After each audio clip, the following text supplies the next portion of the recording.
which topics should we the same Bhakti-rasamrita-sindhu-bindu or what else something? Yeah, the same topic. Okay. Okay, Jai Jai Shri Guru Gauranga Gandharika Girdhari Shri Radha Binod Bihari Ji ki Jai. Я потом куда-то толстею. Nityala Prishna Vishnu Padashta Trista Vedanta Vaman Goswami Maharaj Ji ki Jai. Nityala Prishna Vishnu Padashta Vedanta Trivikram Goswami Maharaj Ji ki Jai. Nityala Prishna Vedanta Swami Maharaj Ji ki Jai. Jagat Guru Bhakti Siddhanta Saraswati Thakur Prabhupada ki Jai. Samast Rupano Guru Parampara ki Jai. Hari Nama Sankirtan ki Jai. Ananta Vaishnav Vrinda ki Jai. Samartha Gaura Bhakta Vrinda ki Jai. Sinitai Gaur Premanande Hari Hari. So first of all, I like to offer my most respectful obeisances to the lotus feet of our most beloved Gurudev, Nitrila Pravishtam Vishnu Parastu Tushta Bhakti Vedanta Narayan Goswami Maharaj. And simultaneously, I like to offer my respectful obeisances to the lotus feet of Shri Srimad Bhakti Vedanta Vaman Goswami Maharaj, Lativikram Goswami Maharaj, and Shri Bhakti Vedanta Swami Maharaj. And by the causeless mercy of Guru Gauranga Gandhika Giridhari Radha Binod Bihari Ji, Jagannath Vasudev Subhadra Sudarshan Ji, we have assembled here again to discuss on topics from Bhakti-rasamrita-sindhu-bindu. Sri Vishwanath Chakravarti Thakur, he collected all the essence of Bhakti-rasamrita-sindhu, and very briefly he described here in this small book called Bhakti-rasamrita-sindhu-bindu. Mahaprabhu's pastimes are like an endless ocean. In Chaitanya Charitamrita, it is Kaviraj Goswami, he have explained this pastimes of Mahaprabhu is endless. Only those who are surrendered to the lotus feet of Srila Rupa Goswami, Sanatana Goswami, Raghunath Goswami, and Rupananda Guru Vargas, and by their mercy only one can understand. Even Krishnadas Kaviraj Goswami, he himself is mentioning that ছোট বড় ভক্তগণ বন্ধু সবার শ্রীচরণ সবে মোরে করুণ সন্তোষ। স্বরূপ গোস্বামীর যেই মতো রূপ রঘুনাথ দানে যত তাহা লিখি নাহি মোর দোষ। শ্রী চৈতন্য নিত্যানন্দ অদ্বৈত আদি ভক্তবৃন্দ তা সবার বন্ধু শ্রীচরণ স্বরূপ রূপ সনাতন রঘুনাথের শ্রীচরণ ধুলি করু মস্তক ভূষণ। যার আজ্ঞা ধন পাইয়া বৃন্দাবনের ব্রজের বৈষ্ণবগণ, তার মধ্যে মুখ্য হরিদাস চৈতন্য কল্ল সিন্ধু, চৈতন্য বিলাস সিন্ধু কল্লর এক বিন্দু, তার কণা কহে কৃষ্ণদাস। চৈতন্য বিলাস সিন্ধু কল্লোলর এক বিন্দু, তার এক কণা কহে Krishnadas. He is considering that Mahaprabhu's pastimes are like a big ocean, and in that ocean there are unlimited waves, and from that waves one drop is coming, one kona, like one water particle. And Kaviraj Goswami, I am explaining this one very speck of that drop in this Chaitanya Charitamrita. So we can imagine then how the pastimes of Chaitanya Mahaprabhu is so vast and so endless. Now you can translate. Yes, thank you so much. Итак, в первую очередь я предлагаю свои дандават пранамы своему Чила Гурудеву, Нисила Правиштам Вишнупада Штарашата Шри Шриман Бхакти Нараяна Госвами Махарадж, Ом Вишнупада Штарашата Шри Шримад Бхакти-веданта Вамана Госвами Махарадж, Шри Рупануга Гуру Варги, Шри Рада Кришна, Джаганатха, Баладева, Субхадры, всем преданным, собравшимся здесь. Вишванатха Чакраварти Такур, он собрал эти лилы, и их вообще бесконечный океан Шри Чайтанья Махапрабху. И только те, кто предались Шрупе Госвами, Рагхунатхе Госвами, только те личности могут их осознать. Также Уттама Прабху процитировал шлоку, в которой говорится, что этот океан, он безграничный с лилами. И также бесчисленное количество волн на нем играют. И лишь вот эту, только одну каплю из этой волны я сейчас описываю.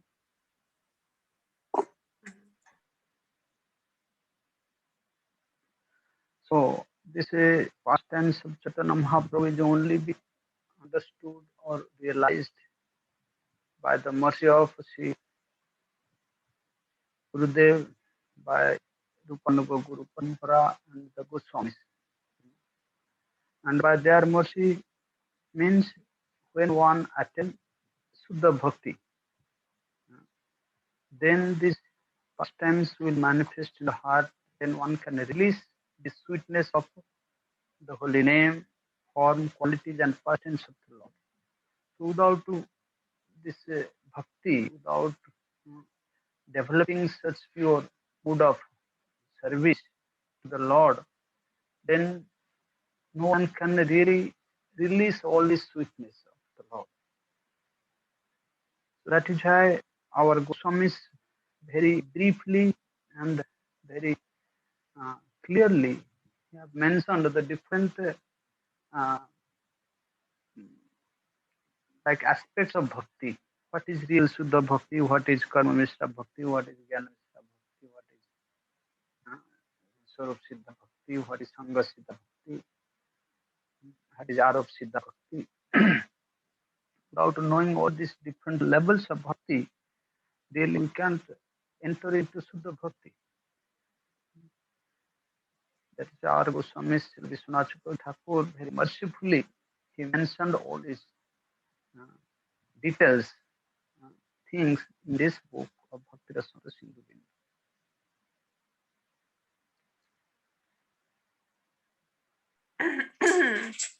Итак, лилы Шри Чайтаньи Махапрабху мы можем осознать лишь по милости Гурудева, Гуру Парампары, но и без настроения служения это невозможно сделать.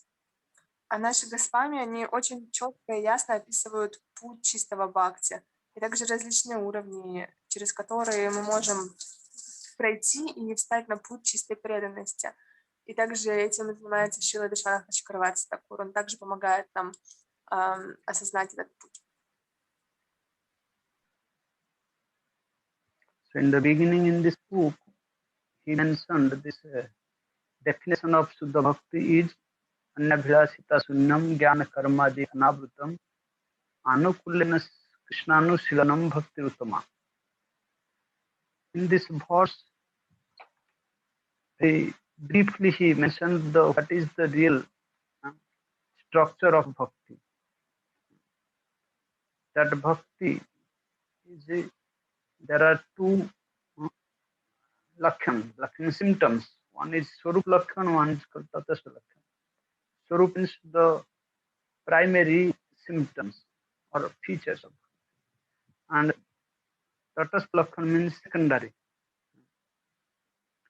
So the primary symptom of bhakti is called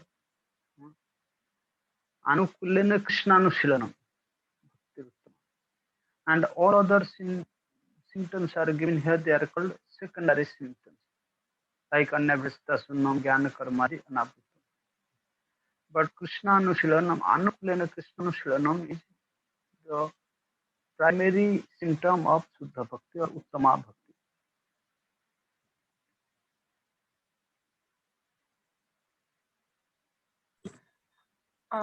Итак, в этой первой шлоке вкратце говорится, что есть два симптома. Сварупа лакшана — это главные симптомы, и это есть как раз описывается значение Анукулена Кришна Анушилана. И Татастха Лакшана — это второстепенный цветок, простите, который также дается в этой шлоке. In the previous class, we have discussed how this Anushana, the Sira Dhatu, means endeavor. And Anushana, Anu means under the guidance of a pure devotee, is Sadguru or Sadhu, Vaishnava. Then another meaning of Anu means continuously, and another meaning of Anu is in a favorable way. And some commentators, they have given their comment that if it is giving pleasure to Krishna, then it must be bhakti. But Vishwanath Chakravarti Thakur have condemned this idea because sometimes it seems that it gives pleasure to Krishna, but if it is not really in a favorable mood, favorable way, then it cannot be called bhakti. And he gave this example of Chanur Mushtik. Chanur Mushtik, they are giving pleasure to Krishna by fighting with Krishna Balaram. But their mood is to kill him, not to really give him pleasure. Though Krishna Balaram is enjoying fighting with Chanur and Mushtik, but the mood of Chanur Mushtik is to kill Krishna, kill him. So it cannot be called bhakti. Though externally it seems that they are giving pleasure to Krishna and Krishna is very happy, but really it is not bhakti. And other way, there is Jasoda mother. She is feeding her best milk to Krishna, and Krishna is not yet satisfied. But at the same time, she found that some milk is in the oven and it is coming down to the stove. Then the mother forcibly put Krishna on the ground and goes to save the milk in the oven. And here Krishna is crying. So externality seems that the mother has no bhakti because now Krishna is crying. Krishna is not happy. So how it can be called bhakti? But in a real way, Mother Jasoda went to save the milk in the oven only for Krishna's pleasure, because she thinks if this milk, this is a very special type of sweet milk. If I will not save this milk, then I cannot make very sweet preparation for Krishna. So Jasoda Mother is thinking the real welfare of Krishna. That is why it is called really bhakti. Though externally it seems that there is abhyakti, means there is no bhakti, but really there is deep love for Krishna.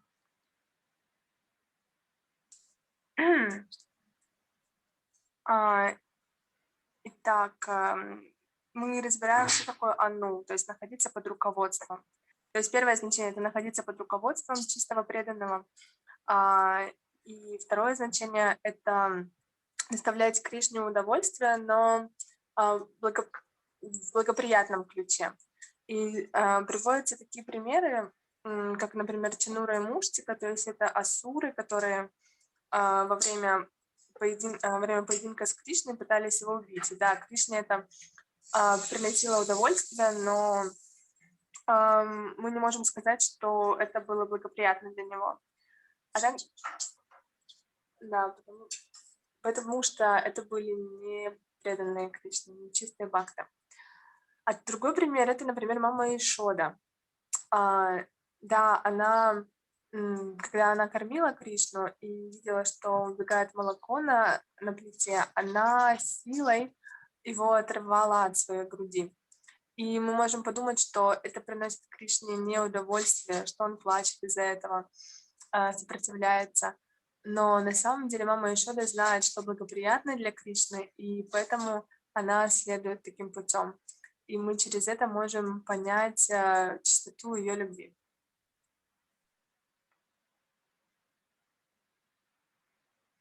So here, and another question is coming that if only the favorable mood for Krishna is bhakti,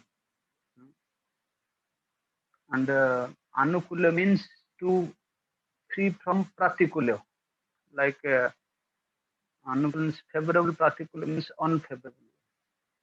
If somebody have no unfavorable moods, then it can be called bhakti. But here, the Sachakavati Thakur saying no, it is also not true. Why? He is giving an example that if the endeavor is only free from unfavorableness, then it also cannot be called bhakti. And he gives the he gives an example of a earthen pot. The earthen pot has no unfavorable mood for Krishna. He never thinks bad about Krishna. Like Chanur Mushtik, they try to kill Krishna. But here the earthen pot is neutral. He never thinks anything bad about Krishna. It has no bad or unfavorable mood for Krishna. But at the same time, it has also not a favorable mood for Krishna. He has no has own desire to serve Krishna. It is like dead matter, it is dead stuff. So this only unfavorable, free from unfavorableness is also cannot be called bhakti. There should be must a very favorable mood of service to Krishna. Then it can be called bhakti. Then it can be called anushilan. Otherwise, it cannot be called anushilan.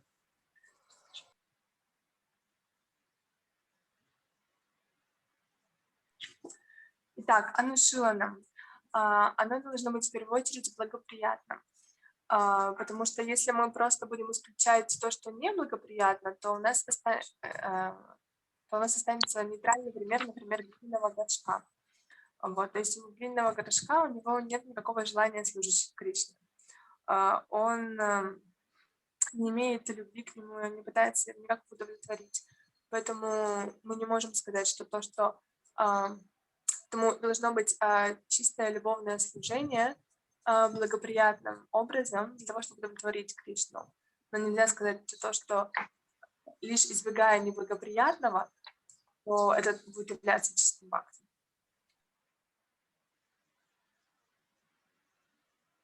So now we can come to the second part of this shloka. In the first part, Vishwanath Chakravarti Thakur explained about the Swarup Lakshana of Bhakti and Anukulena Krishna Anushilan. And to make it more perfect, to more strong, then he is giving another Tatasa Lakshan, another symptoms of that Bhakti. He is now describing this Bhakti should be free from anya abhilasa, anya abhilasita sunyam, jnana karmadi anabhutam. So what is the real meaning of anya abhilasita sunyam? These two are the adjectives, anya abhilasita sunyam and jnana karmadi anabhutam.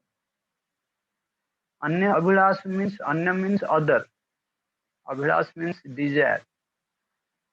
Anya abhilasita means the continuous endeavor to desire something again and again. This is called anabhilasita. Anabhilasa means of the desire, and anabhilasita means there is some little subtle difference. Abhilasa means desire. Abhilasita means the tendency to beg help again and again. called Anyabhyasita. You can explain this? Итак, переходим к второй части шлоки. Как мы можем сделать оно более совершенным образом? Должно быть наше служение свободно от анабилашти шуньям гена кармадинамрита. То есть оно это означает другие билашты желания, и то есть мы должны быть свободны от других каких-то желаний, и у нас должно быть лишь непрерывное преданное служение. So Anyabhyasa means Gurudev gives an example that we cannot free from Anyabhyasa. He gives an example just like during our Navadvip Parikrama when it is very hot day, especially on the day of Parikrama to Nrsimhapalli. On the way back from Nrsimhapalli, the complete road was like burning, so hot in the midday. It's very difficult to walk in the hot road. So devotees, they want to come to the grass side of the road, where little grass, then they walk on that grass. So really we are going to serve Krishna, serve Mahaprabhu, please him. But now because of it is so much hot, we cannot walk on the main street. We are coming down to the like sub-path in the grass and the so it is called Anyabhyasa. We cannot free from this. And he gives another example also. When we are taking some prasadam, this prasadam is already offered to Krishna, to Mahaprabhu, to Radharani, to Gurudev and all the workers, Vaishnavas. Now we have to serve this prasadam. But still, when we sit to take prasadam, then sometimes we ask, oh, please, can you give me some salt? Can you give me some chili? Can you give me some lemon? Means we need this extra. This is extra desire. We cannot free from this. But Abhyasita is something else. Abhyasita means again and again we have to, again and again when we desire for these things. If it takes place in a certain situation, like Draupadi, when the wicked Dusasana, he brought Draupadi pulling her hair to the midst of the assembly of Kauravas, and he tried to undress her in the midst of all the assembly. Then there was no any other way. She was a lady, and in front of thousands of people, men, and Dusasana trying to make her naked. So she was crying and praying to help not to do this, but nobody was helping. Then she cried out for Krishna, "Oh Krishna, Rakha, Hey Govinda, Rakha Saran Avato Jivan Hari, please help me. Agre Kurunam Atha Pandavanam Dussasanena Rutavastra Kesa Tada Krishna Krishna Ananyanatha Govinda Damodar Madhavi." Bilamangal Thakur has written. Then Draupadi called out, "Oh Krishna, please help me." Then Krishna came and saved her shyness, saved her prestige. So Draupadi is calling for help.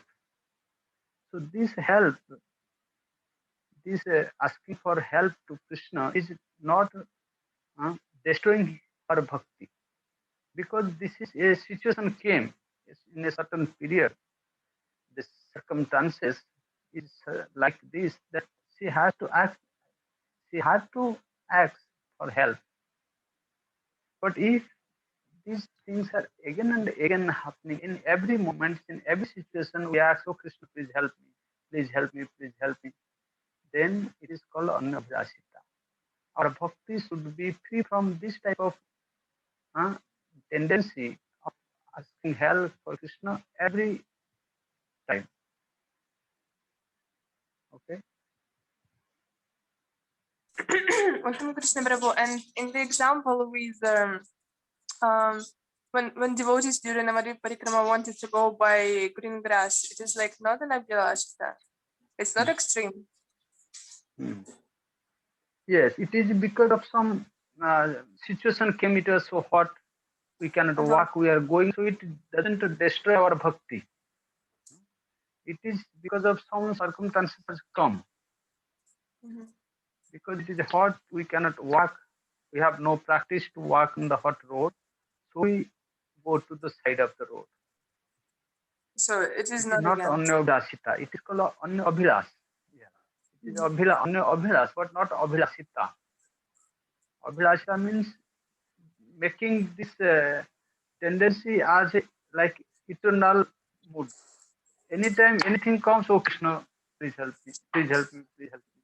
But this is not a real mood of bhakti. You understand my point? Yes.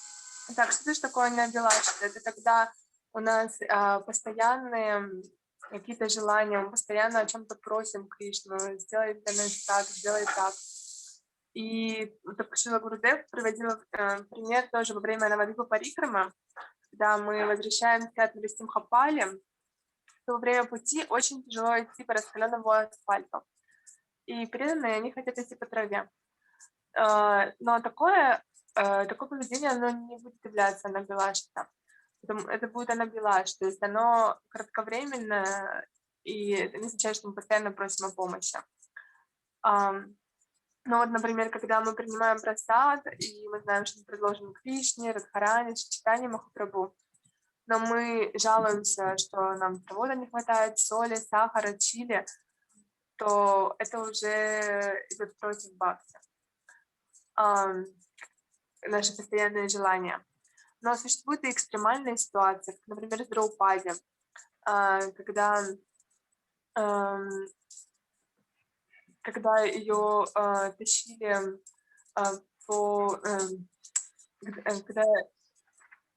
когда ее тащили по арене и пытались раздеть, то тогда это была экстремальная ситуация, она взмолилась о помощи Кришне. И это не противоречило бхакти, потому что у нее не было никакого другого выбора, и только Кришна мог ее тогда спасти. Но если мы постоянно попрошайничаем Кришну о чем-то, то это анабилашта шрия. Харе Кришна, Брат, ты можешь говорить чуть-чуть более четко и ближе от микрофона? А то плохо можно разобрать, что ты говоришь. Не очень понятно, что ты переводишь. Что? Можешь говорить более четко и ближе к микрофону, а то невнятно немного, некоторые слова. Хорошо.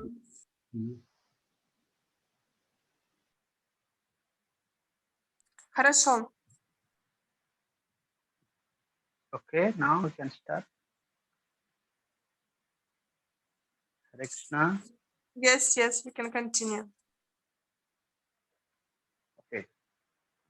So another Anya Abhyasa means the bhakti should be free from different types of desires. Rather, like our bhakti should be very strong. Our bhakti should increase day by day. This type of desire is good. It is not Anya Abhyasa, it is good Abhyasa.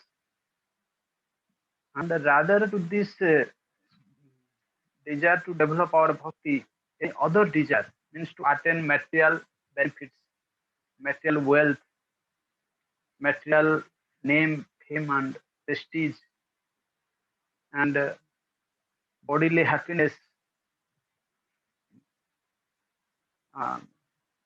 sense gratification, and desire to attain heavenly planets,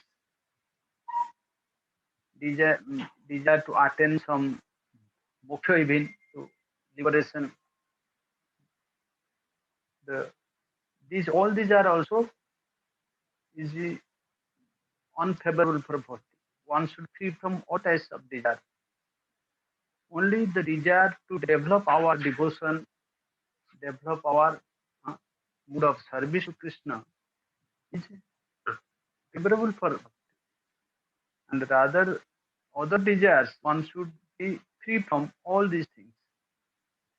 Then our bhakti will be very mature or very healthy. If all this other desire is there, we are performing bhakti, but still in our mind, in our heart, this desire is there. Oh, if I chant holy name, if I listen Hari Katha, if I do Vaishnava Seva, if I do Dham Parikrama, then I can attain material results. I can attain heavenly planets. I can get liberation. This is also not the symptom of bhakti. Итак, наше бхакти, оно должно быть свободно от желаний, таких как желание славы, престижа, денег, наслаждения чувств, достижения райских планет, освобождения. Это все неблагоприятные желания для бхакти. Мы должны быть только в настроении служения и преданности. Тогда наше бхакти, оно будет зрелым. А иначе, если мы слушаем харикатху, посещаем парикраму, повторяем святые имена, с такими желанием, чтобы что-то обрести материальное, то это ни к чему не приведет.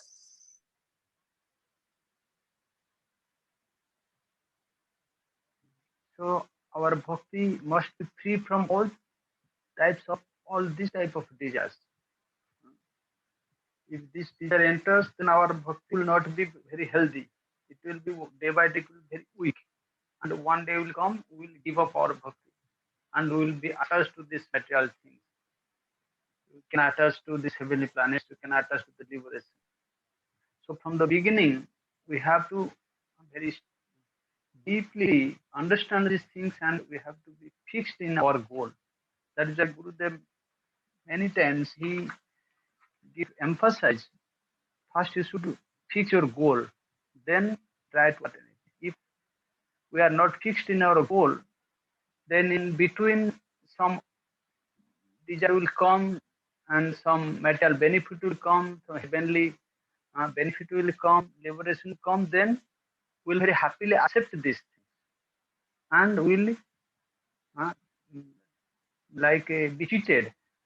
We cannot attain to the bhakti. We cannot go back to home, Vrindavan. So from the beginning, we have to very deeply understand these things and free from all types of these desires.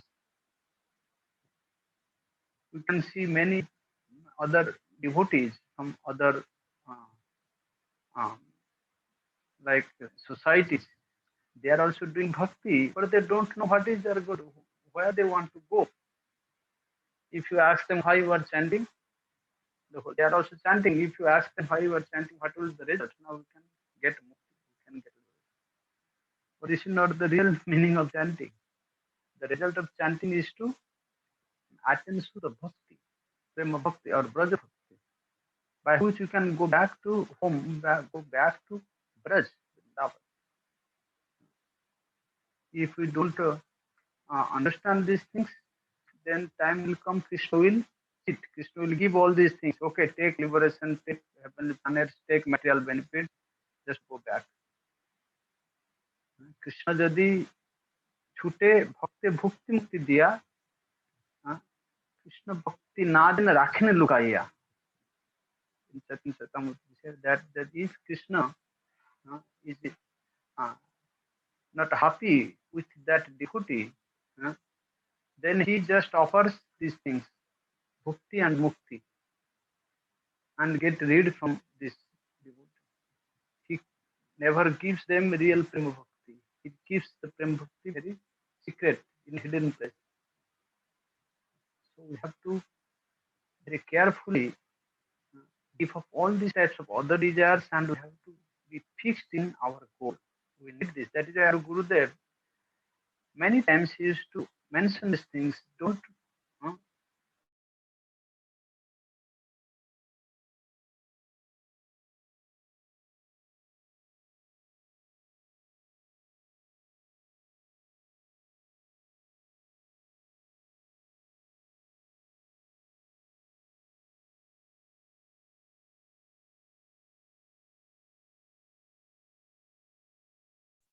Уттама Кришна Прабhu, we cannot hear you and see you. Something is wrong with connection.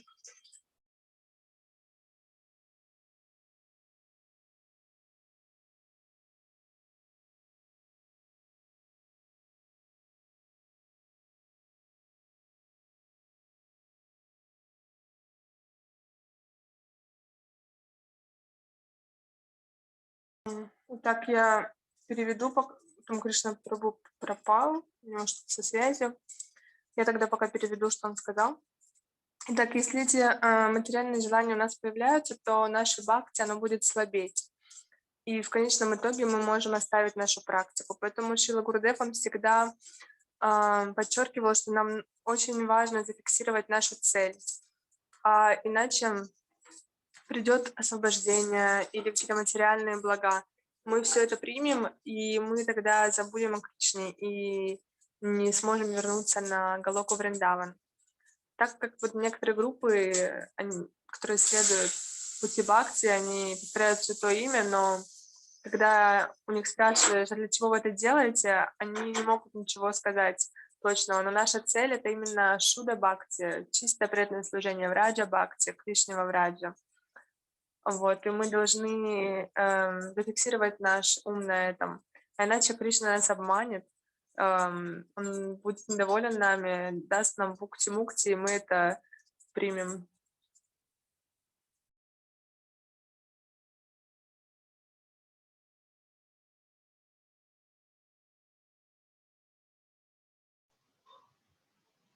Кришна, привет. Позвони, пожалуйста, еще раз Уттаму Прабху. Спроси, что там.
Харе Кришна, дорогие преданные.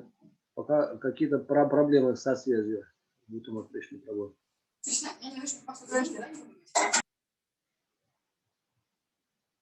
Ждем, когда связь восстановится.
Пока звоним по телефону, по WhatsApp нигде не отвечает тут там Кришна Прабху. Что-то у него там со связью конкретно.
Потом Кришна Прабху сказал, что у него батарейка разрядилась. Сейчас постарается зайти.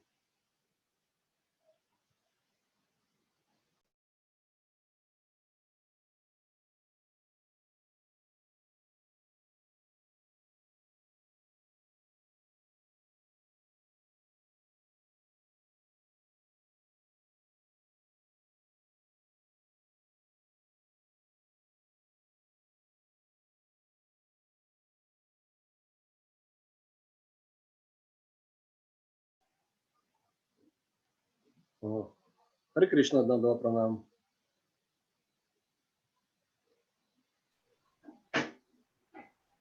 Hare Krishna. Харе Кришна.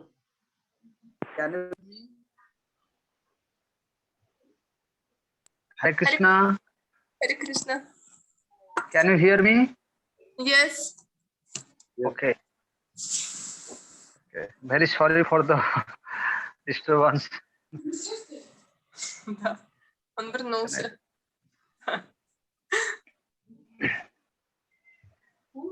My phone is an old phone. It is showing like 40% is still there in the battery, but still it stop automatically.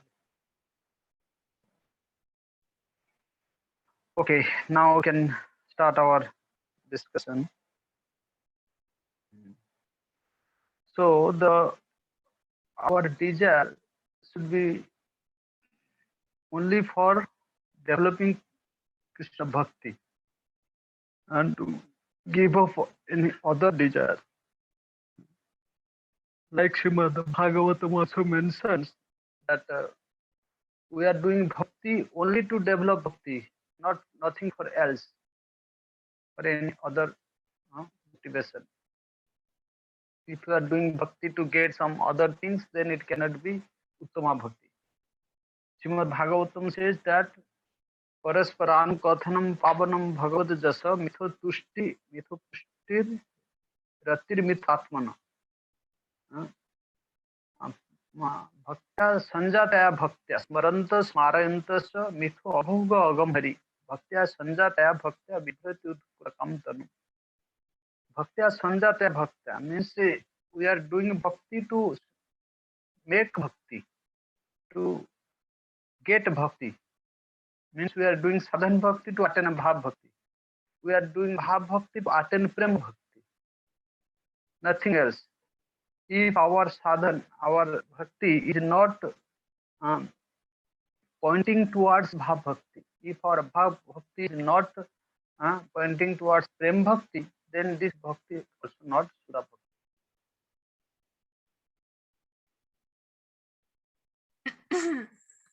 Так, наши желания, они должны быть направлены лишь на продвижение в пути бхакти.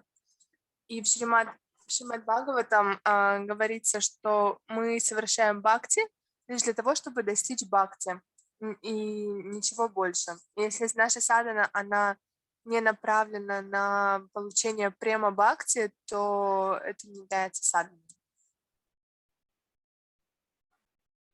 Now we can come to another point is called Jnana Karmadi Anabhutta. This endeavor to serve Krishna should be free from Jnana, means impersonal knowledge, and karma, means materialistic activities. Jnana has three branches. It's called, like one is called Tat Padartha Gyan, one is called Tam Padartha Gyan, another is called Jiva Brahma Aikya Gyan. Tat Padartha Gyan means the knowledge about the soul, the supreme soul, about the supreme abode of the Lord, the different incarnation of the Lord, his name, form, quality, and past tense. This is called Tat Padartha Gyan, knowledge about the supreme truth. Tam Padartha Gyan means is called the Jiva, the minded soul, the knowledge about the minded soul. Tat Padartha means Bhagavad Gyan. Tam Padartha is the knowledge about the individual soul, and Jiva Brahma Aikya Gyan means the knowledge about impersonal, means oneness with the oneness of the jiva with the Lord. So one should give up all these three types of knowledge. These two types of knowledge, maybe sometimes it helps, but this third, the Jiva Brahma Oikya Gyan, should never be accepted by the devotees, because it is completely against bhakti. Because the Jiva Brahma Oikya Gyan, if we accept this type of knowledge, that Jiva is same with the Lord, like the Mayavadis, the Brahmavadis, they used to do, that everything is supreme, sarvam khalumidam Brahma, everything is Brahma, then our bhakti will not be perfect. There is three things are always present. One is called the Supreme Lord, is the subject of our worship. Then the jivas and the Sevak and Seva. Seva means service. Seva means the object of the service, and Sevya means Sevak means the servant. These three things should be always there. If one is missing, then bhakti will not be complete. But the Advaitavadis, they don't accept these things. They say that everything is one. Krishna is the same, the Jiva is the same, the material elements are the same. So this is called Jiva Brahma Aikya Gyan. Jiva and the Brahma, the Supreme, are same. But this is not real holding the bhakti. Jiva is always very minor, and the Brahma is always the Supreme. Brahma means what? From whom all the jivas and the material worlds, everything comes. The definition of Brahma is given that Jatova imani bhutani jayante. Edo jatani jivanti dat prayanti avishamishanti tad vijigyasa saraswata Brahma. From whom all these bhutani means the living beings, jayante. That means from whom it takes birth. All the jivas are coming from the Supreme Lord. And after coming out from the Lord, then all the jivas exist in that Supreme. It is maintained by the Supreme Lord. Jena jatani jivan sat prayanti avisambhishanti. During the time of annihilation, all the jivas again, because jiva never die, the soul is eternal. All these living beings, they enter into the Supreme Lord again and rest there. And again the time comes of creation, then again Lord creates them. So this is the Jiva and the Brahma cannot be the same. In qualitatively, there is the same. Jiva is like a spiritual spark, and the Supreme is the complete spiritual sun. But in the quantitatively, it is a big difference. The Jiva cannot become Lord. Like the one glass of water and the water of the ocean. So they are both are water, and a spark of light and a big fire. It cannot be the same. So they are both are fire, but there is some difference. In the same way, Jiva is very minor. Jiva is bound to condition with this material nature. But the Lord, the Supreme, never bound by the nature. Rather, he controls the nature. He guides the nature. He indicates the nature by his independent desire. So the Jiva Brahma Aikya is condemned by our all the scriptures and all these acharyas. Так, сейчас мы переходим к Гьяна-карма-динамритам, то есть ко второму признаку, внешнему признаку. это означает, что существует 3 различных вида гьяны. Это тат-падартха-гьяна, твам-падартха-гьяна и джива-брахма-айкья-гьяна.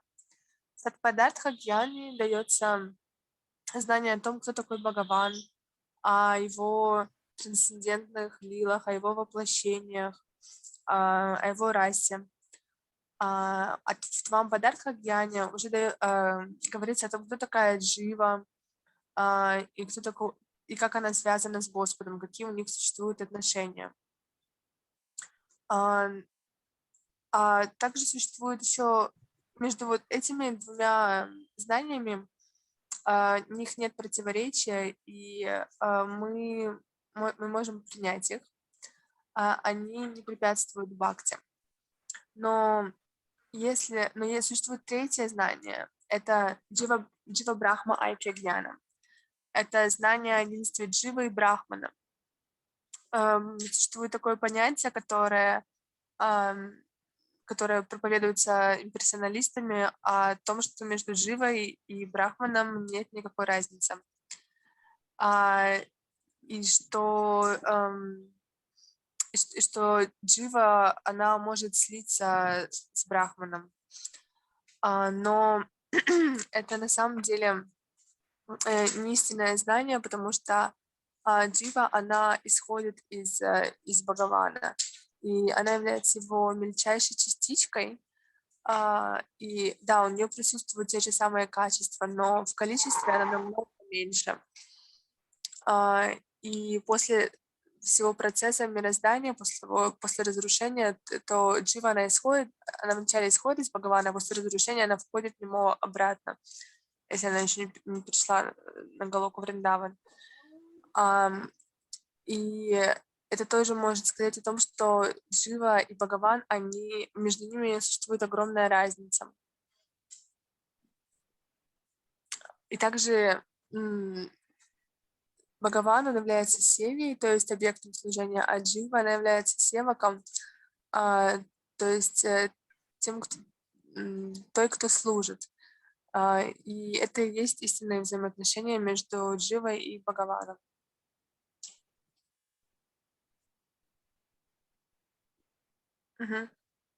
So in this slok, the jnana sabda is used to give up, is mentioned to give up this type of jiva brahma aikya gyan or nirvishesh gyan, impersonal knowledge. Because in this impersonal knowledge, there is no relation is developed between Krishna and the jivas. They are considering both are same. Because the jiva is now captured by Maya, then it is called jiva. And when he will free from Maya, then he will become Shiva. Maya baddho bhave jiva, Maya mukto sadashiva. The doctrine of this Mayavad is like this. They consider because the jiva is now captured by Maya, he is called jiva. When jiva will free from Maya, then he will become Shiva or Brahma. But it is condemned by our Goswamis, our previous acharyas, Madhvacharya, Ramanujacharya, all they have rejected this type of impersonal knowledge. It never strengthens the bhaktis. Rather, it is a big obstacle for bhakti. Итак, эмоциональное знание, оно еще раз подчеркивает, что нет разницы между Бхагаваном и Дживой, и также у них нет никаких взаимоотношений. И майявади считают, что так как сейчас Джива, она обусловлена, находится в руках Майи, то у нее такое положение, но как только она вырвется из схватки Майи и освободится, тогда она станет подобна Шиве, Брахме. Вот, но это неправильная концепция. And other 2 types of knowledge is called Tat Padartha Jnana, Tam Padartha Jnana. It is in the beginning stage of bhakti. This 2 types of knowledge is helps to know about the nature of the soul, the condition of the soul and the super soul.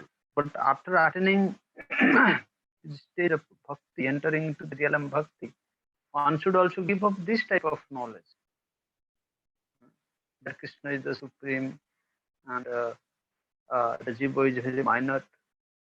In the after entering into the bhakti, then one should give up this type of knowledge. It is external. Like in Rai Raman Samvad, you can see Mahaprabhu inquiries to Rai Ramananda that what is the sadhya of the jiva. Prabhu kahe pada shlok sadhya nirnay. Then Rai kahe swadharma acharan sadhya hoy sadhya. In the beginning, Rai Raman should be replying was Varnashram dharma is the goal of life. Then Mahaprabhu said, "Ho bhaya aage kaho." Then Rai kahe Krishna karmarpana sarva sadhya. To offering one's karma to Krishna is called the goal of the jivas. And Mahaprabhu again also reject this. No, eho Prabhu kahe eho bhaya aage kaho. And one after another, Dayananda is answering.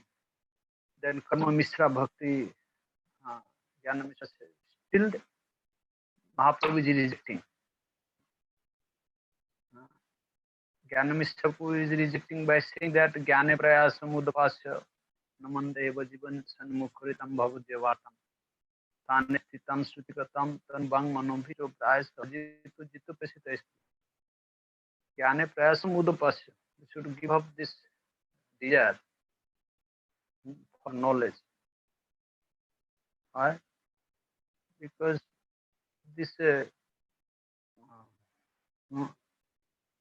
type of gyan also not the constitutional nature of the jiva.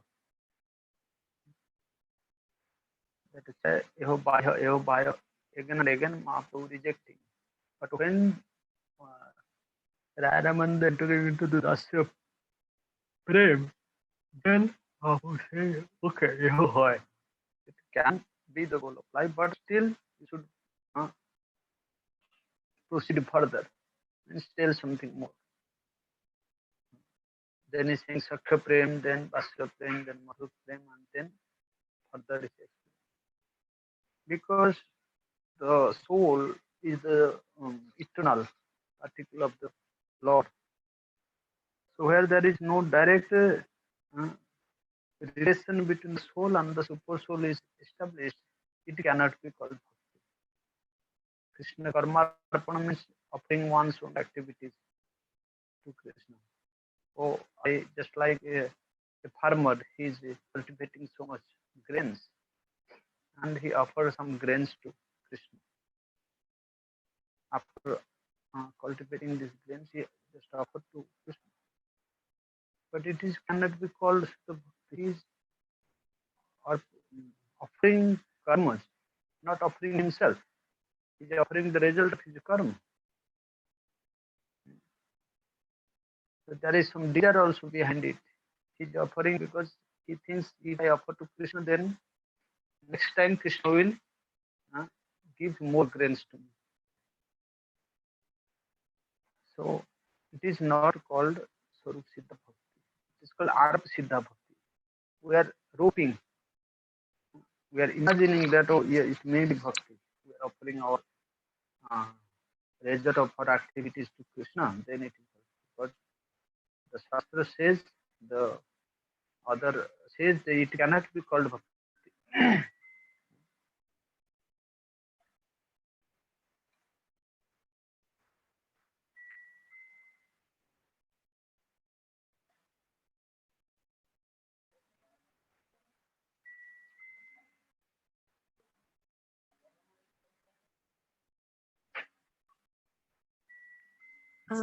Опять там Кришна Прабху. Yes. Is it still? Yes? Yes. Yes, you can translate. And about Sangha Siddha Bhakti, I couldn't hear the example.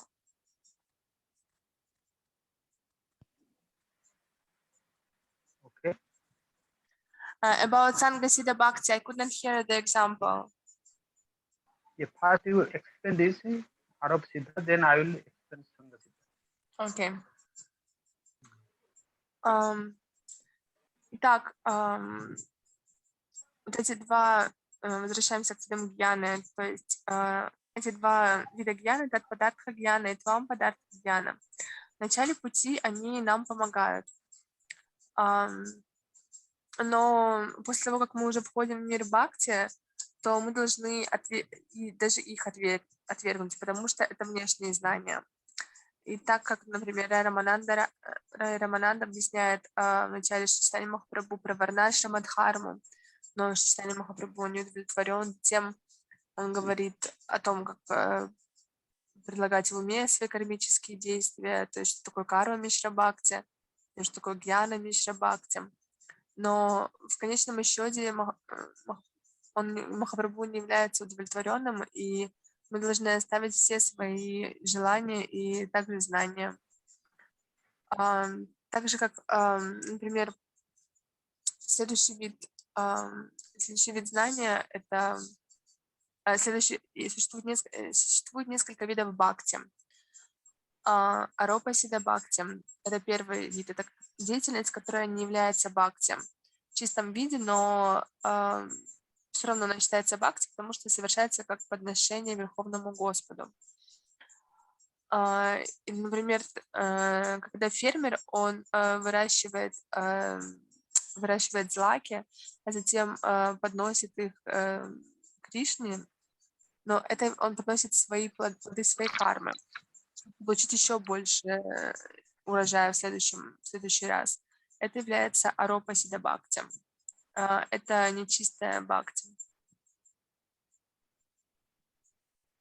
And the Sanghasiddha Bhakti means which is in nature, it is not related with the soul, but it externally helps this bhakti.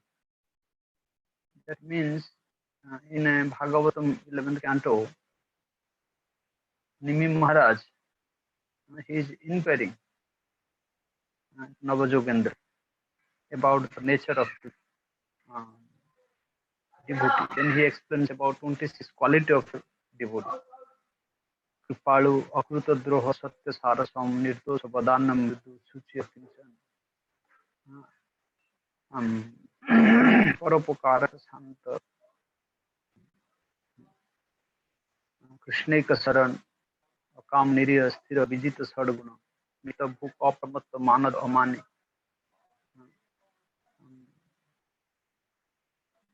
Kaduna Kavi Daksha Mauni, something like this.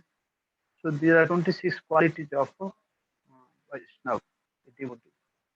But is saying Kripalu, one should be very merciful to the jivas. Akruta Droha means one shouldn't be envious to others. If somebody make you harm, you should not be react with this action. One should always be truthful and should be like equally vision to everything. One should be very tolerant in all cases, like in the summer, in the winter. One should be very tolerant. And one should give respect to others. One should always be clean. He should be always very sober, and he should be perform the austerities. So all these qualities is not a direct limb of bhakti. From a far distance, it helps bhakti. In the association of bhakti, then these qualities have some value. If there is no value, if there is no bhakti, then these qualities have no value. All these qualities in the assistance of bhakti, then they can be recognized. If there is no bhakti, then all these qualities have no value. That's why being helpful for the bhakti or in the assistance of bhakti, these qualities are worthful, then it is called Sangha-siddha. In the association of bhakti, these qualities becomes like siddha, complete. If there is no bhakti, then all these qualities have also no value. It is useless. Because these qualities in the association of bhakti, they it completes, then it's called Sangha-siddha bhakti. In the association of bhakti, these qualities become perfect. That is why it is called Sangha-siddha bhakti. You understand? Yes. Okay, now you can explain it. Так, следующее это Санга-сидха бхакти. В 11 главе Неми Махарадж, он вопрошает о качествах чистых преданных. Существует 26 качеств, такие как, что чисто преданный, он должен быть милостив ко всем, независтлив, правдив, одинаково ко всем относится, терпелив, уважителен, чист и прочее. Но эти качества, это не напрямую относятся к бхакти, но они усиливают его. То есть, если у человека есть эти качества, но он никак не связан с бхакти, то тогда в них нет никакой ценности. Но они становятся совершенными и обретают смысл только когда у личности присутствует бхакти в сердце.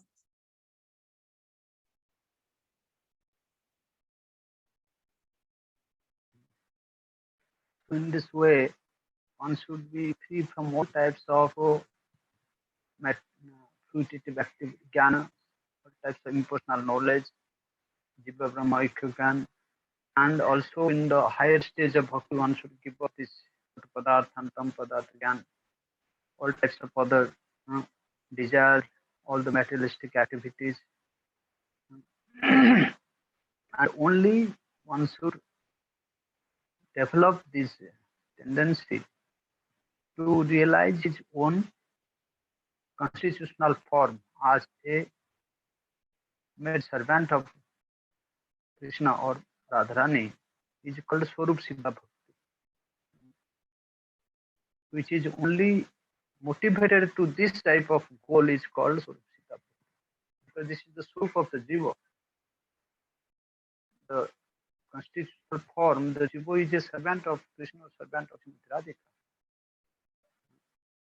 So that process or that bhakti who inclines the jiva towards this constitutional form is called Swarupa Siddha Bhakti.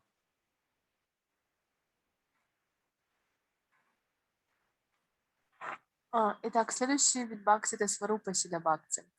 И это как раз и есть осознание своей формы, своей вечной формы, и та деятельность, которая является чистым бхакти. Таким образом, мы должны быть свободны от гьяны, от имперсонального знания, а также впоследствии и вообще от других видов гьяны и от материальных желаний. Тогда мы будем способны осознать свою вечную форму. So here it is saying that the endeavor without any break means continuous endeavor by one's own body, mind, and limbs, by the words, by the soul, is only meant for Krishna's satisfaction, Krishna's pleasure. Then it's called Swarup Siddha Bhakti. All the endeavors of the body, mind, words, and the soul, and everything is only for the satisfaction of Krishna is called Swarupa Siddha Bhakti. That's why in the Chaitanya in Rairam Sambad, Mahaprabhu rejected this Arab Siddha Bhakti and Sangha Siddha Bhakti. Mahaprabhu said this is also external. In this stage, this Jnana Karma means this smarta activities. Smarta activities means to offering oblations to the forefathers. If you don't do this, then you can go to hell. If you don't do this, then you can get this result. This is called smarta. Smarta means small means one, artha means is always very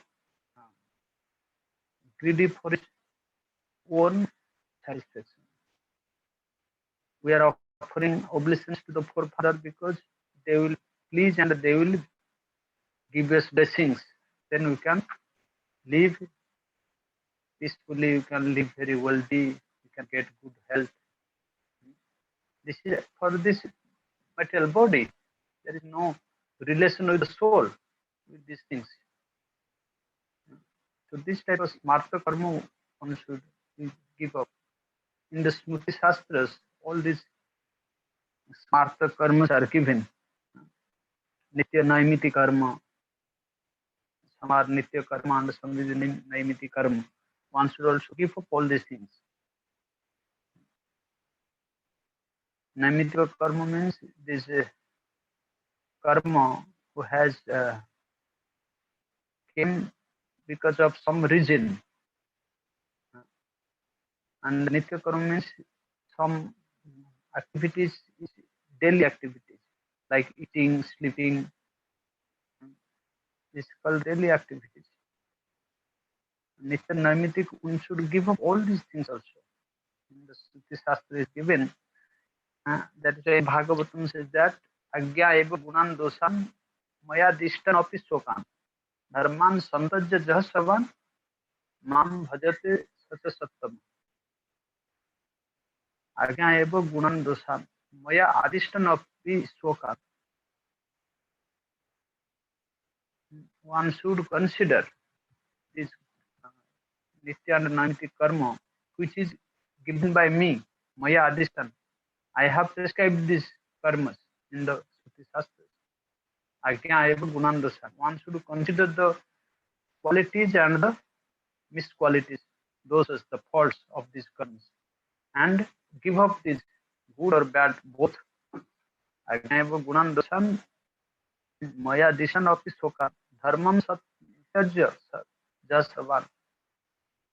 Give up all types of these nityanamitika karmas, all these so-called dharmas. Mang jo bhajet sacha sattam. Who serves me, who surrenders to me, he is called a topmost sadhu. So here this are saying the same thing. We should give up all these smarta karmas, karma mishra bhakti, jnana mishra bhakti. All these are rejected for a sutta bhakti.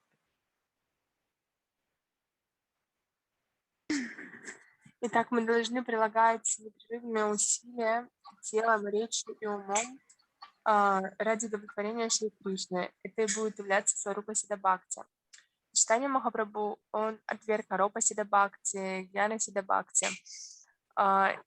И также отверг смарта браманов, которые предлагали пищу предкам для того, чтобы, получив их благословение, мирно и богато жить. Это все лишь подпитывает наше материальное тело, но не нашу душу. Также мы должны отвергнуть все виды дхармы, наймите дхарму, нитья дхарму, и лишь предаться Шри Кришне и служить ему. Это и будут те личности, которые так поступают, и будут являться самым высшим видом садху. So another thing is saying the karma which is performed for Hari Guru Vaishnavas, for the Krishna bhajan, this karma is not saying to be rejected. Externally it seems that this karma, they are also, the devotees, they are serving Krishna, serving Guru Vaishnavas. So externally it seems they are also doing karma, but these karmas are under the jurisdiction of bhakti, because these karmas are performed for Krishna, for Guru, for Vaishnavas. Now it has this, it cannot be called karma. Shastra never rejects this type of karma, which is favorable for Krishna bhakti. Shastra is rejecting that karma which is not related to Krishna. The seva paricharya of Krishna, like offering bhog to Krishna, offering arati to Krishna, offering different seva to Guru, to Vaishnavas, they are not be rejected. Only these fugitive so-called material activities should be rejected. And this jnana karma adi. Adi means etc. And what it is, so what is the meaning of this? What it refers? Adi means this phalgu vairagya, karma, jnana, yoga, tapasya, phalgu vairagya, ashtanga yoga, sankhya yoga, abhyas yoga, alasya, all these are called adi. Adi means others. These other things also should be given up, because they are not favorable for bhakti. Phalgu vairagya is not acceptable. Rupa Goswami is saying the devotee should follow this yukta vairagya, yukta har viharasya, yukta chestasya karmasya, yukta supnava bodhasya, yoga bhavati dukkha. One should follow this yukta vairagya. One should give up this desire for ashtanga yoga, sankhya yoga, and laziness, alasya. So all these things are rejected here. And another point is given here, remarkable point. Here Rupa Goswami is saying jnana karma di anabrutam, not jnana karma di sunya. Sunya means completely devoid. Why he mentioned this jnana karma di anabrutam? He should apply this word jnana karma di sunya. Why he put anabrutam? Sunya means completely devoid, and abruta means uncovered. Anabruta means uncovered. Why? Because only these things which is covering to bhakti, and that jnana and that karma which is covering bhakti, these things are rejected here. But that knowledge or that karma which is supporting bhakti, which is strengthening bhakti, these karma are, this jnana and karma are not rejected. Because if somebody will be devoid of jnana and karma, he cannot even maintain this body. In sadhak life, we need to eat, we need to sleep, we need to dress ourselves. If we are jnana karmadi completely free from jnana karma, then we cannot maintain this life, our sadhak life. So here Rupa Goswami very truthfully or very cleverly he mentioned this. He used this word jnana karmadi anabhutam, because nobody can live without performing any activities. We are walking, we are talking, we are laughing, we are singing, we are singing. All these are also considered as karma. But we are doing this, all these things for Krishna.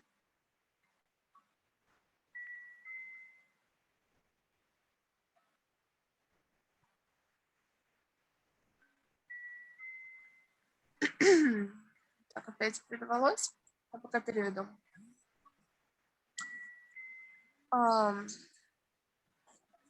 Итак, мы должны оставить всю карму, но мы можем совершать карму, которая благоприятна для нашего баджана, это служение Шри Хари, Гуру и Вайшнавам. Также такое служение, как предложение пищи на алтаре и прочее. Но вся она находится под руководством Шри Кришны и Гуру. Шастры не отвергают такого вида карму. Это является служением той же бхакти. Существует также вайраги, которые нужно отвергнуть. Но Чайтанья Махапрабху сказал, что все должны совершать юкта вайрагию. Еще к тем вещам, которые стоит отвергнуть, относятся аштанга-йога, ленность и прочее. Но здесь также употребляется слово анаврита, то есть непокрытая, анишуня, которая полностью свободная. То есть таким образом подчеркивается, что та карма и гьяна, которые неблагоприятны для бхакти, мы должны их отвергнуть.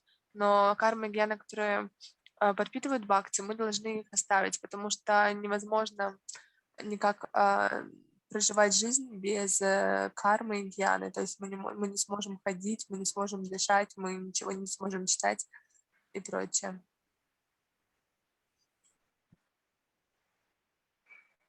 So there is two things covers bhakti. One is called nitya karma, which is given by the scriptures, that the instruction of the scriptures is saying if you don't do these activities, then you can commit sin. By this fear of committing sin, if we perform these activities, this is also covers bhakti. And another is called naimitik karma, which is given by Smritis Shastras. Means if you follow this, if you perform this activity, then you can get your desired goal or you can get a bhakti. So having this type of faith, when somebody is performing these activities, it is also covers bhakti. But the great acharyas, they have mentioned that for lokasikha, to giving ideal teaching to the society, and lokasangraha, to collect people or to attract people towards bhakti.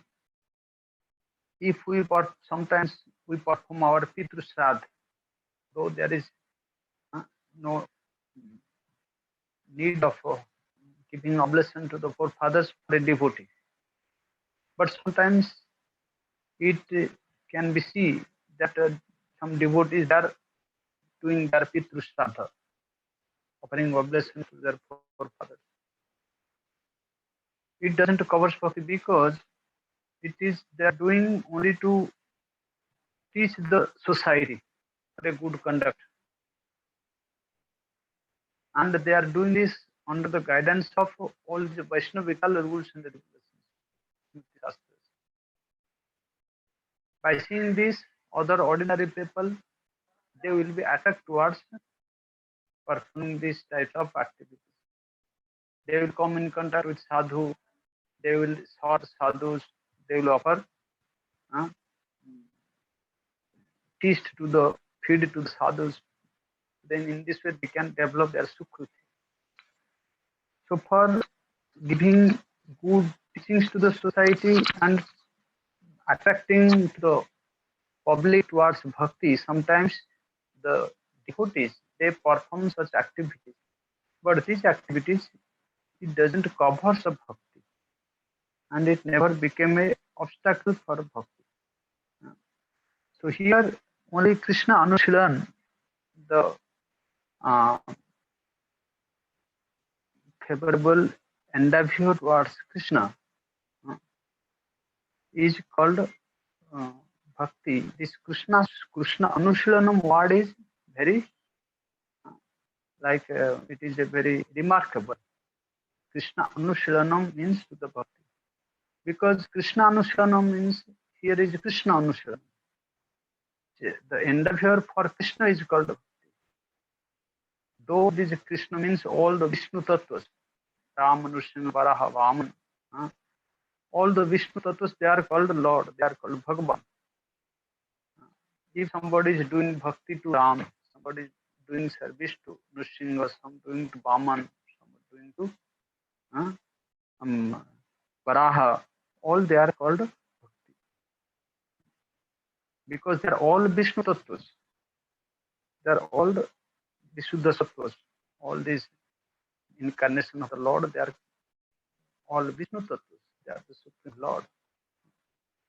But not for demigods, not for any other Tattvas.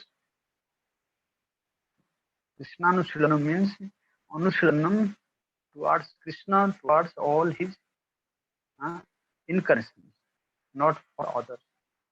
This is the real meaning of Krishnanushilana. And in a higher stage, when the jiva enters into the bhakti, then this Krishnanushilana means the favorable endeavor only for Krishna. And Krishna means not Mathuradhish, Dwarakadhish, and Brajesh Krishna. In the very higher stage of sadhana, then one considered this bhakti to Brajendananda is the topmost bhakti. So it will come later, but in the beginning stage, Krishnanushilana means bhakti towards Krishna, towards Ram, all these Vishnu tattvas. Okay? Окей. Так, и что вернемся к тому, что же еще покрывает наши бхакти. Это когда мы из-за страха перестаем исполнять предписанные шастрами ежедневные обязанности. Мы из-за страха, что мы не будем их выполнять, мы совершим грех. Или также убежденность, что, выполняя обязанности и ритуалы, мы обретем бхакти. И то есть мы это все выполняем лишь для того, чтобы... То есть мы считаем, что без этого невозможно достичь бхакти. Это мы выполняем с полной уверенностью. Также, когда преданный, он совершает такие виды, как поклонение предкам на публику или еще что-то прочее, то на самом деле это тоже будет являться бхакти, потому что он таким образом привлекает людей, люди приходят, и они получают сукрити, они кормят вайшнавов, и поэтому это не наносит никакого ущерба бхакти, потому что чистый преданный, он знает, что бхакти от этого не зависит. Но такая деятельность, она также и не покрывает бхакти. И в итоге мы приходим к тому, что Кришна Анушиланам здесь, в этом стихе, оно имеет в виду лишь само Кришна Бхакти. То есть она направлена на самого Кришну или на другие его инкарнации на начальных ступенях. То есть преданный может поклоняться Раме, Мате, Симхадеву и прочим аватарам. Вот, но уже с развитием бхакти, то преданный он становится однонаправленным, и уже имеется в виду поклонение лишь Праджендрананда Шьяма Сундару Шри Кришне. Okay, today I can finish here. Now it is time 6 o'clock is here. Yeah. We can stop our class here. Maybe you can do it next time. Okay. Thank you so much, Uttama Krishna Okay. Prabhu. Thank you so much. Thank you all the devotees. Uttama Krishna Prabhuji, Yes. One have question. Yeah. Вот, по поводу Аропа Сидха Бхакти. Значит, если мы берем, например, приготовим блюдо, ну, например, пиццу, вот, и, мы как бы готовим, потому что нам она нравится, и предлагаем Кришне. Является ли это Аропа Сидха Бхакти или это Уттама Бхакти? Значит, нам нравится. Мы Кришну предлагаем.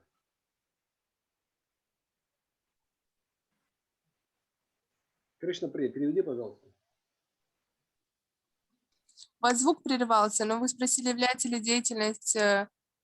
предложение того, что нам нравится Аропа Сидха Бхакти или Сварупа Сидха Бхакти, да?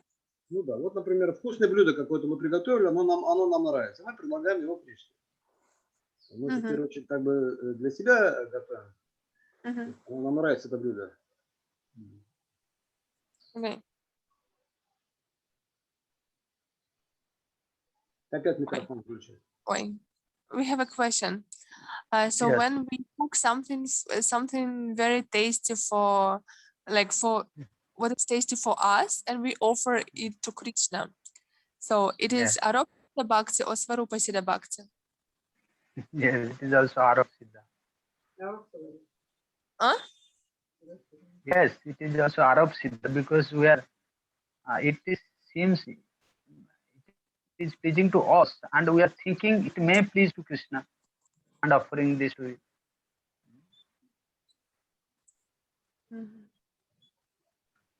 So I didn't understand. Aropa or Svarupa? Aropa. Aropa. Because we are hoping that it may be bhakti because it pleases to us and it may be pleased to Krishna.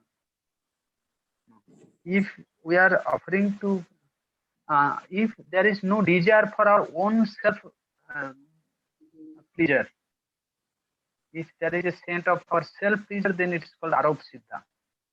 And where there is no scent of one's self pleasure, only for pleasure of Krishna, then it's called Swarup Siddha. And when there is a little scent of one's own self pleasure, then it's called Aropa Siddha.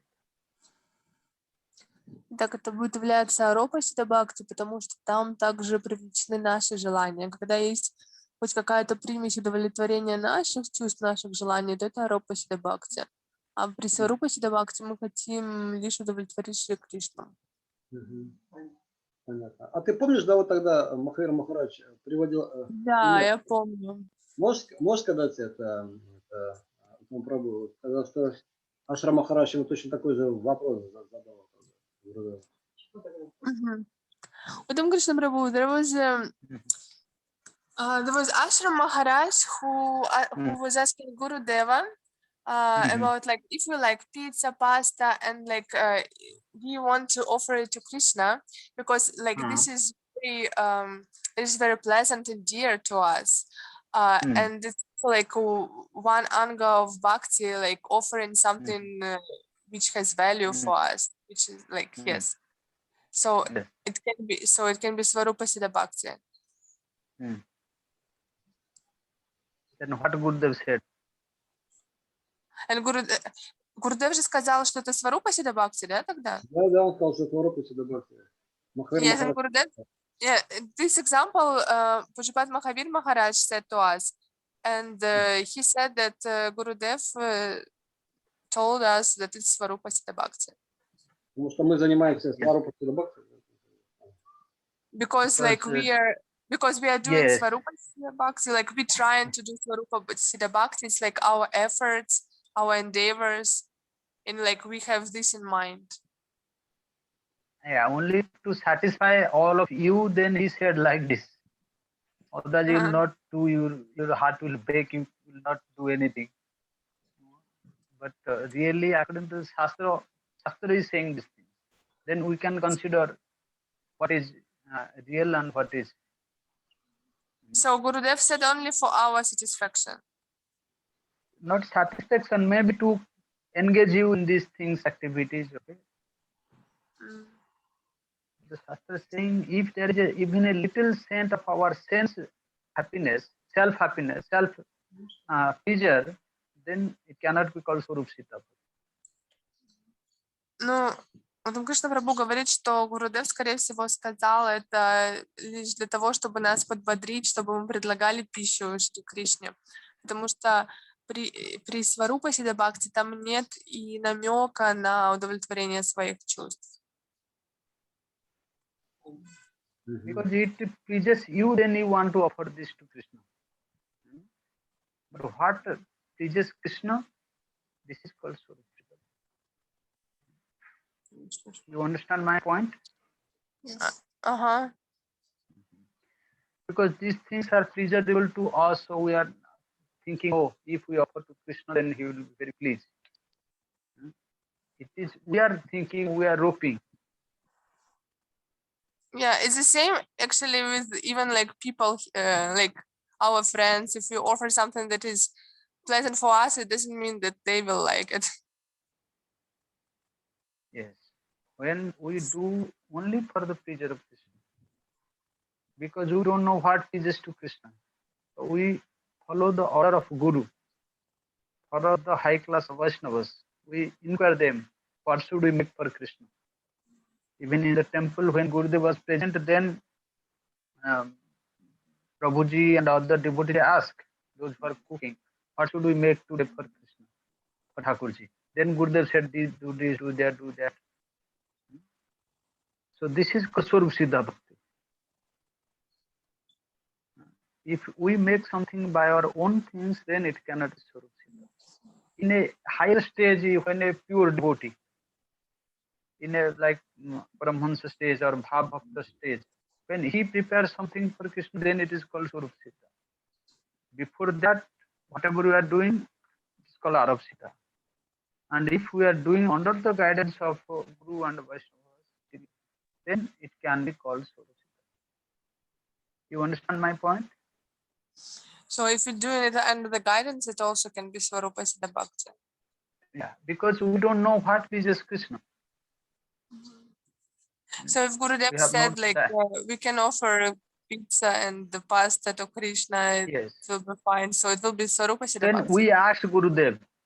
Then Gurudev said, okay. If you said, oh Gurudev, can I offer this thing to Krishna? Then what Gurudev will say?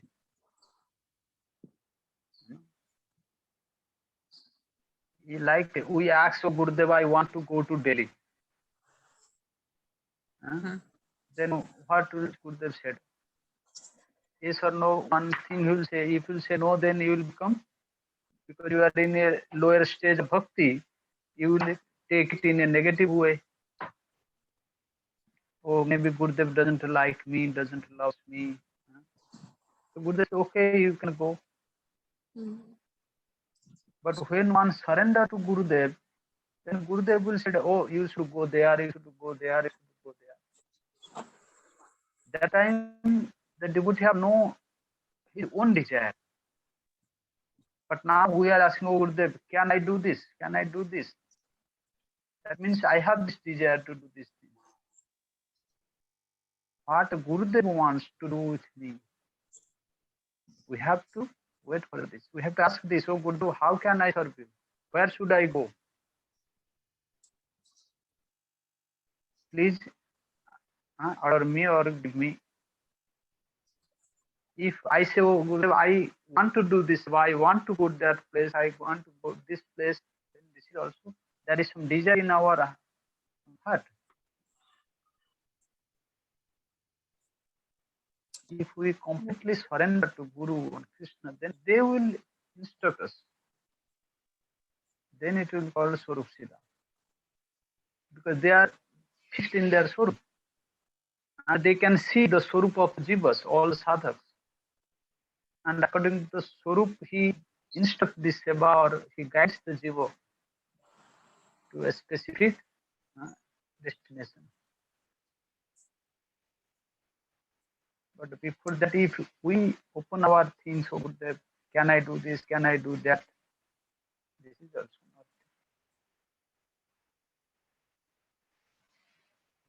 How you want to do? You are surrendered. He will want to do anything by his own side. He will order you, do this seva, do that seva, do that seva. Итак, когда Шрила Гурудева, то есть мы должны вообще находиться под руководством Гурудева, это основной смысл. И должны спрашивать у Гурудева, что понравится Кришне, то или это. Вот раньше Гурудева тоже спрашивали преданные Прабхуджи, что приготовить. Гурудев говорил конкретные блюда.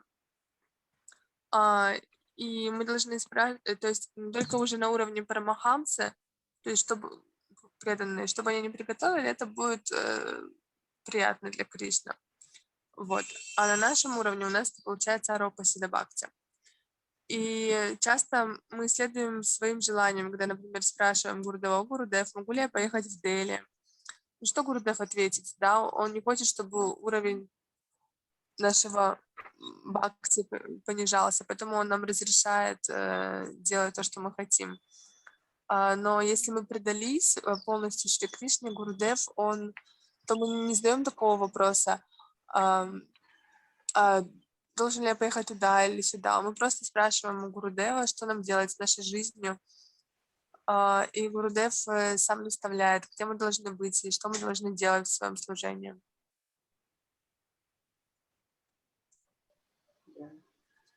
Джай. Вот. Да. Получается, если мы с материальными желаниями предлагаем Кришне, он его не принимает такие блюда. Или принимает?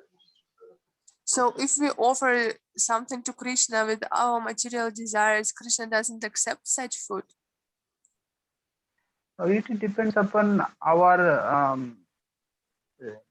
simplicity, our affection. It doesn't matter if Krishna not accept.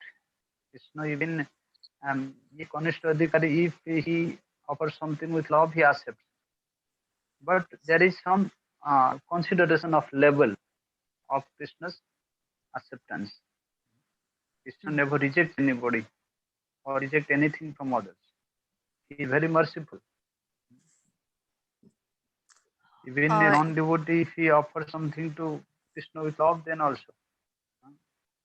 But there is some consideration according to the level of bhakti. Так, если, конечно же, мы предлагаем Кришне что-то с простотой и любовью, то он не отвергнет это, потому что он принимает все. Но также, насколько он это примет, это зависит от нашего уровня бхакти.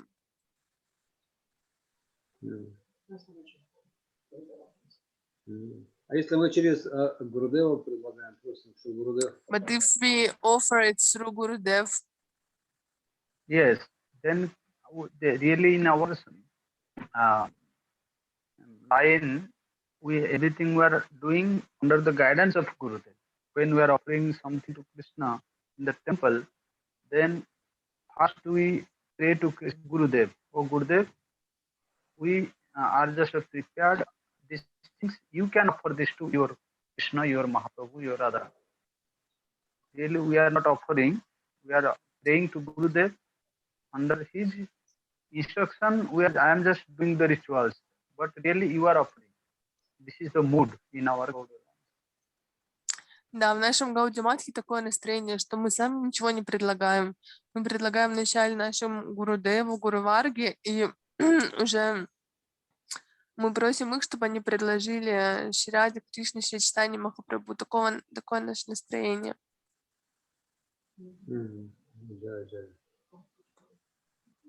В таком случае Кришна примет, да? Ага, окей. Okay. Yes. Thank you so much. У меня есть еще один вопрос. Давайте уже на следующий раз. Может быть, его на следующий раз. Я его озвучу, может, в следующий раз это... Давайте в следующий раз. Нет, в следующий раз я забуду. Да, вдруг запишите.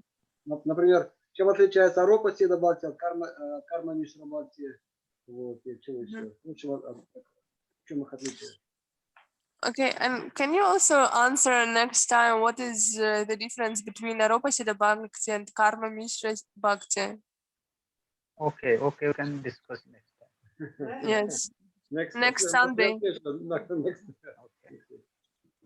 Okay. Thank you so much. Jai Shri Gurudev ki jai.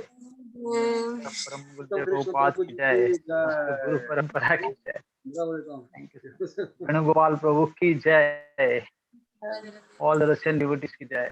Thank you so much. Vancha kalpataru vaisya kripa sindhu bhevati patitanam pavane vaishnavi. Hare Krishna. Hare Krishna. Gurudev ki jai. Thank you so much. Спасибо, Уттам Прабху.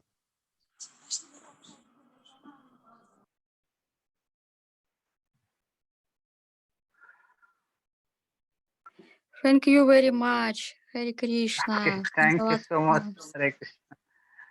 Thank you so much.